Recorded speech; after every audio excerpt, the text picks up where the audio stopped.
es Enlace 13, yo soy Wilson Vega. La pandemia del nuevo coronavirus ha afectado prácticamente todos los sectores de la vida habitual, pero quizás pocos revistan la importancia y el impacto que tiene el sector educativo. Esto es porque los más pobres ya tenían problemas antes de la pandemia para acceder a la educación, una situación que se vio agravada en épocas de aislamiento, y también porque la virtualidad, que ha sido la opción para tantos y tantos estudiantes, crea el riesgo de que dejemos a muchos excluidos. Ese es nuestro tema de esta semana y hacemos nuestro primer enlace con Francisco Cajiao, ex secretario de Educación de Bogotá y rector de la Fundación Universitaria Cafam.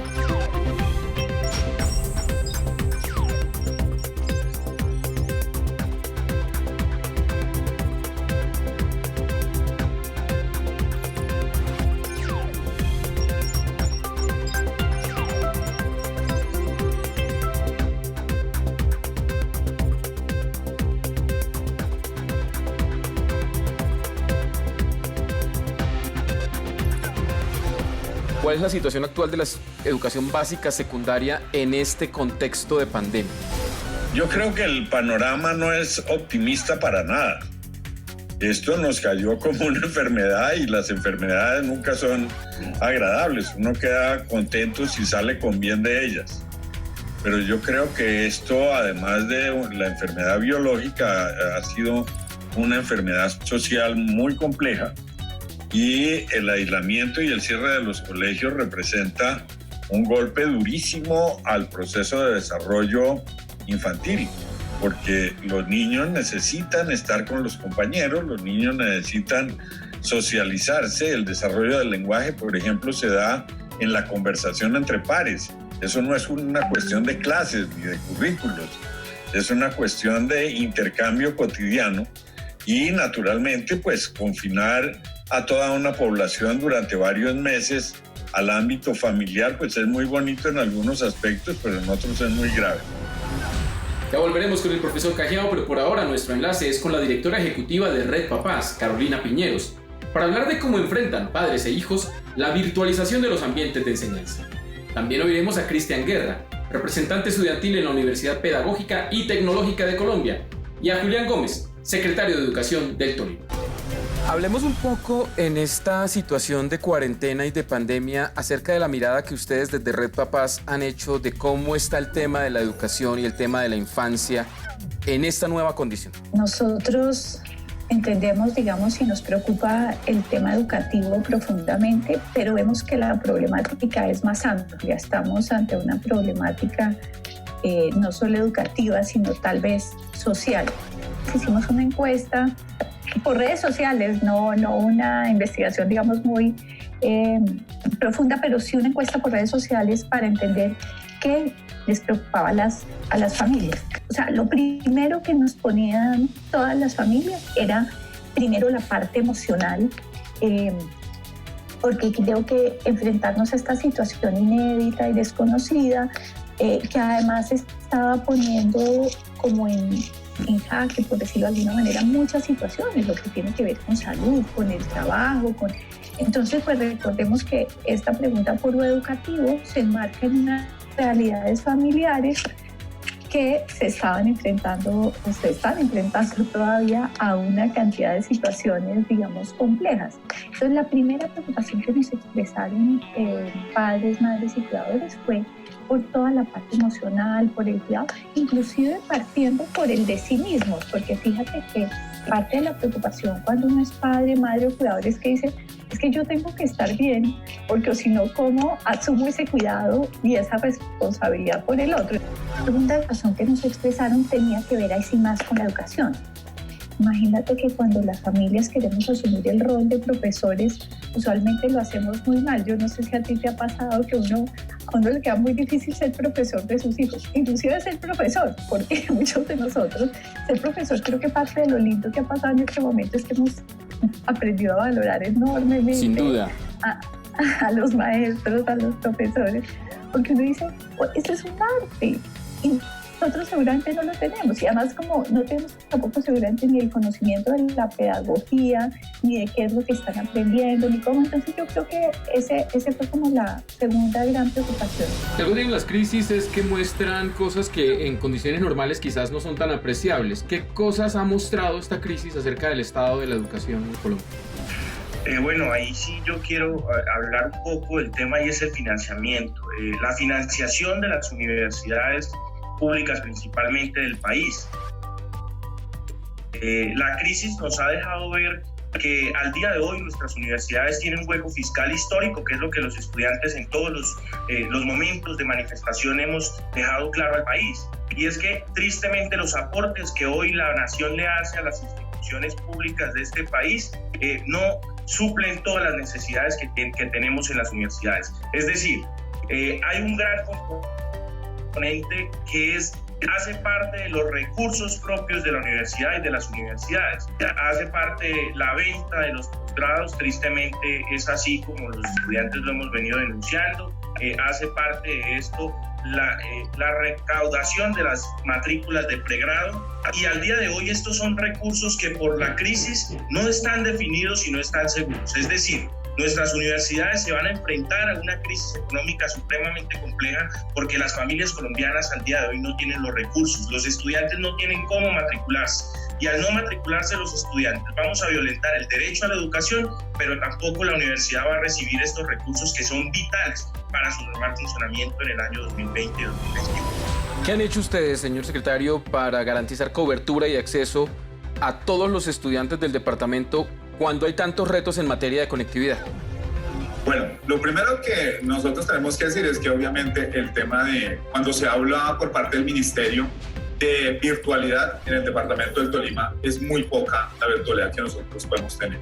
Los recursos que a nosotros nos llegan, solo estamos impactando 517 sedes con conexión a internet. Entonces, nosotros hicimos una primera reunión con nuestros rectores de las instituciones educativas. Con ellos empezamos a focalizar y nos dimos cuenta en el inventario que ellos hicieron que teníamos que hacer la atención de tres maneras. En algunos sitios, en los centros poblados, en las ciudades, en los pueblos un poco más grandes, pues tendrían la posibilidad de allí hacer la atención a través de la virtualidad y de generar algunas clases virtuales. Pero también hay niños que no tenían el acceso, entonces se hizo a través de WhatsApp. Con ellos se están enviando videos y se les está llegando. Y ya, en el torno a la ruralidad, pues allí sí no hay la posibilidad de ninguna de las dos, entonces con ellos se está haciendo la atención a través de guías y talleres, como lo hacemos normalmente yo creo que en todo el país en esta situación que estamos. Nosotros tenemos 1.620 sedes rurales, eso equivale al 87% de la totalidad de las sedes de nuestro departamento, y por eso además de ello son alejadas, no son cerca al casco urbano, las dificultades son mayores, entonces allí pues la atención hay que hacerla a través de guías y de talleres. Tiempo de una pausa en Enlace 13, ya regresamos.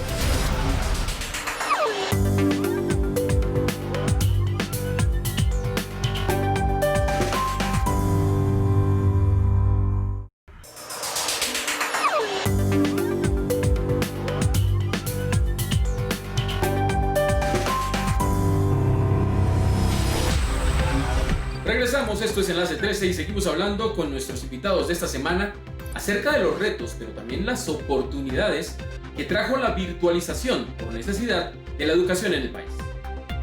¿Cómo resolver esos problemas de conexión a internet para que en serio la educación virtual sea una posibilidad para todos? Es interesante lo que tú dices, porque la brecha digital tiene dos componentes. Un componente que es, digamos, de disponibilidad, que es a lo que nos estamos refiriendo, que haya equipos suficientes, conectividades, anchos de banda, etcétera. Pero tiene un componente más complejo todavía, y es que lo digital implica otro modo de pensar y otro modo de hacer. Entonces, sentarse a dictar una clase por computador no hace ninguna diferencia. Eso es como cuando tú usas en el computador el Word solo para escribir a máquina. Eso no hace una gran diferencia con una máquina de escribir de Remington de 1950.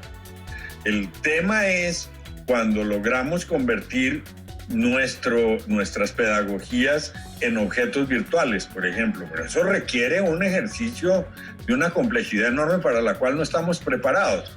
Entonces, lo que uno efectivamente ve es que la mayor parte de los maestros y profesores universitarios lo que han hecho es seguir dictando la misma clase de siempre por el computador, sin feedback, sin ver al estudiante, sin que haya debate, en fin, una cosa que es mucho peor que lo que se hacía antes. Nadie estaba preparado, ni las familias, ni siquiera los colegios, en cómo enseñar a las niñas, a los niños y a los adolescentes a hacer un uso seguro y constructivo de la tecnología. Imagínate que las familias, por ejemplo, no sabemos qué es sexting, qué es grooming, qué es y cómo me puedo sentar a hablar con mi hijo y decirle tranquilamente, si esto te pasa, me puedes avisar. Si alguien te hace sentir incómodo, triste, confundido, esto está pasando y esto pasa. Puedes contar conmigo. Y tal vez lo otro que quisiera resaltar es también la falta de comunicación entre familias y colegios. ¿Qué nos ha pasado? Imagínate que en muchos colegios la única forma de contactar a las familias era vía el cuaderno de línea, con una nota. Entonces, muchos colegios se quedaron sin un celular, sin un número donde llamar, donde mandar un mensaje, un WhatsApp, un correo electrónico. Pero si yo no tengo cómo comunicarme con ese cuidador, con esa persona que ahora, digamos, está asumiendo un acompañamiento, es muy difícil. Los de Red Papás nos gusta llamar esto la alianza familia-colegio, y este trabajo de involucrar a las familias en la educación de los hijos, pues es también otra de las grandes tareas que tiene el sector educativo, pero que creemos adicionalmente que eso se debe hacer intencionalmente desde el Ministerio de Educación y desde las Secretarías de Educación. ¿Es posible que esto se traduzca en un aumento de la deserción escolar? Es lo que nosotros estamos buscando que no se dé. Hasta el momento no contamos con un número grande de deserción. La dificultad también, por ejemplo, de los niños y de sus padres y acudientes de informar que se retiran de la institución educativa nos ha dado que no hay una deserción alta. Pero pues también estamos buscando la posibilidad de que se continúe, y ya nosotros tenemos el programa de alimentación escolar. Esto nos ayuda un poco a bajar la deserción. Le hemos pedido a los rectores que hablen con sus docentes, hemos hablado con los docentes, con la comunidad en general, decirles que hay que bajar un poco y ser más flexibles.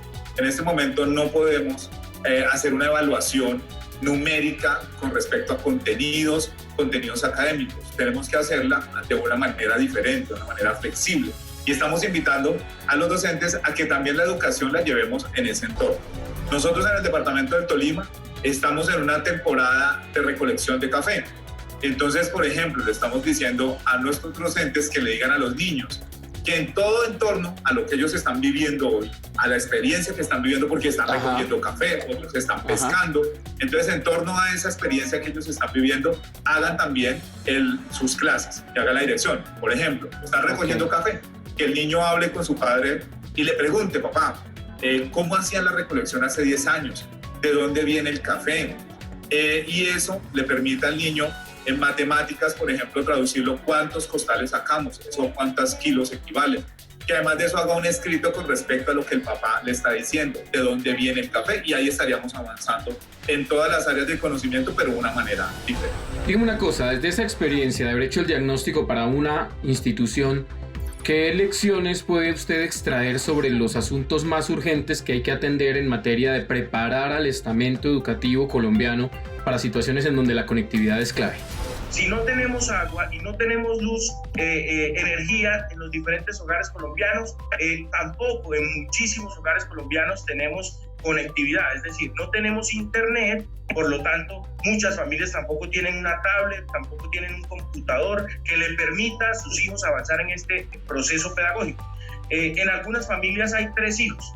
El papá es profesor, la mamá está haciendo teletrabajo y los 3 hijos al tiempo y solo tienen un computador. Entonces, esto es algo que viene desde las políticas nacionales en este país, y hacemos un llamado al presidente para que veamos cómo a nivel nacional se empiezan a solucionar estos inconvenientes, Wilson, porque es supremamente, es una mentira decir nosotros que vamos a solucionar este inconveniente entregándole un computador a un estudiante, porque si le entregamos el computador y los otros elementos no están en casa, estamos completamente seguros que vamos a fallar en el intento de la pedagogía virtual, y eso es lo que hoy tiene a todas las familias del país supremamente preocupadas con este proceso. A ese respecto se pregunta uno qué tanto de virtual tiene realmente la educación que estamos dando en estos momentos, porque claramente está mediada por computador, pero no es formalmente un entorno virtual de aprendizaje. Exactamente, porque los entornos virtuales plenos, digámoslo así, implican el uso y el aprovechamiento máximo de las capacidades de la inteligencia artificial, de la modelación algorítmica que tienen la producción de aplicaciones. Entonces, digamos, todo esto que ahora llaman la gamificación, que es la posibilidad de convertir en juegos interactivos una cantidad de conceptos complejos de física, de probabilidades, de matemática, del lenguaje, pues nosotros no lo estamos haciendo, porque no sabemos cómo se hace.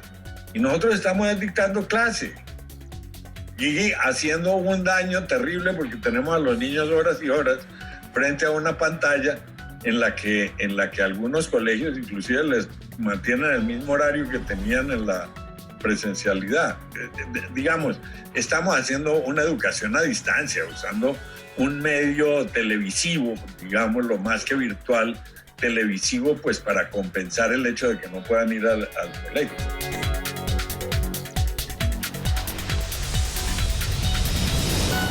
Carolina, ¿usted qué posición tiene frente a la apertura de colegios ahorita en agosto, si llegáramos a proceder con eso? Después de todo lo que te he dicho, creo que Colombia se tiene que mover hacia dar las condiciones para abrir los colegios. Yo creería que hay que pedirle solo 3 cosas al Ministerio y a las Secretarías de Educación. Que todos los colegios de Colombia tengan agua potable. Y ojalá esa brecha la cerráramos ya. No hay derecho. Sí. Mira, que todavía tengamos ese problema de colegios sin saneamiento básico. Para mí ese sí es el problema. Más que los computadores, más que el internet, es el saneamiento básico. El agua es vida, es decir, ahí no puede, eso sí no le deberíamos caber en la cabeza, y si en algo deberíamos pedirle al presidente que enfoque sus recursos económicos, para mí es en el saneamiento básico de las instituciones educativas. Lo segundo, que todos los colegios dispongan de jabón y que todos los niños dispongan de un tapabocas. Y yo me pongo al lado de las niñas y de los niños cuando dicen que los niños no se van a poner el tapabocas, no se lavan las manos. Mira, nada más. Los niños son los más obedientes, los que más siguen reglas. Muchas veces son los que nos enseñan a nosotros los adultos. ¿Cuántas campañas, por ejemplo, del cinturón de seguridad, de pasar la cebra, no se apoyan en ellos? Porque ellos sí no te perdonan a ti. Tú vas a pasar por donde no, mamá, tú no puedes caminar por ahí, no, tú tienes que hacer esto. Los niños se suben al carro y apenas saben que hay que ponerse el cinturón, son los primeros que le están diciendo a las familias.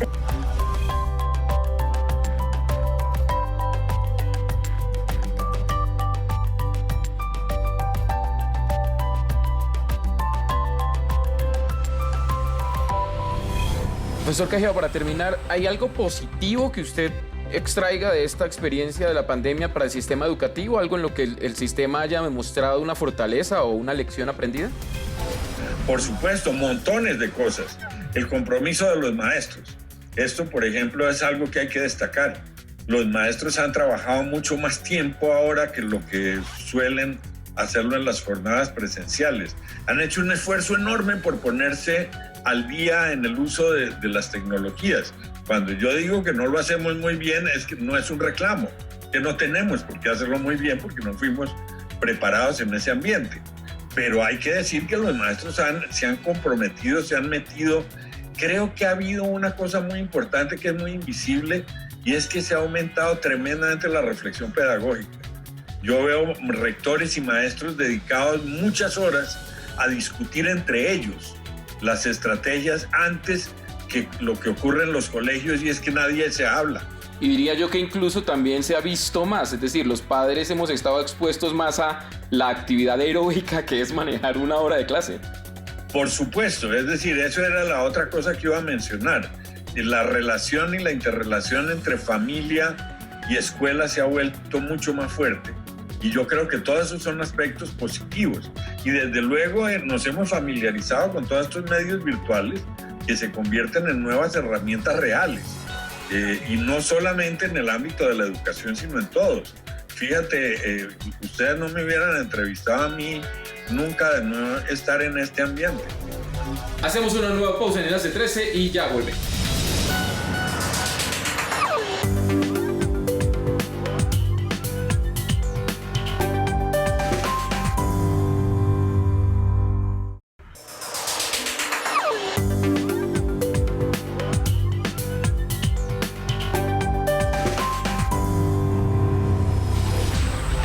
Regresamos y en la recta final de esta edición de Enlace 13 nos acompaña Mariana Córdoba.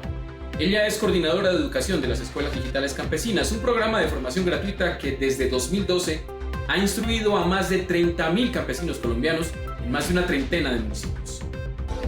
Pues comencemos por explicar brevemente qué son y cómo funcionan las Escuelas Digitales Campesinas. Bien, Escuelas Digitales Campesinas es un programa socioeducativo de acción cultural popular que busca fortalecer el liderazgo de los campesinos colombianos a través de las TIC. ¿Sí? Es el modelo educativo que continúa el legado de las escuelas radiofónicas de Sutatensa, que impulsó Acción Cultural Popular. ¿Cómo se ha visto afectado ese programa durante la cuarentena y la pandemia? Nosotros, prepandemia, ya teníamos que enfrentar muchas de las circunstancias que estamos viviendo hoy, ¿no? El tema de la falta de conectividad, el difícil acceso, porque pues nuestra propuesta de trabajo se focaliza en zonas rurales dispersas, en campesinos que están en la Colombia profunda. Yo creo que la principal afectación tiene que ver con la imposibilidad de que nuestros facilitadores lleguen a fortalecer los procesos educativos, ¿sí? El modelo educativo de Escuelas Digitales Campesinas es semipresencial.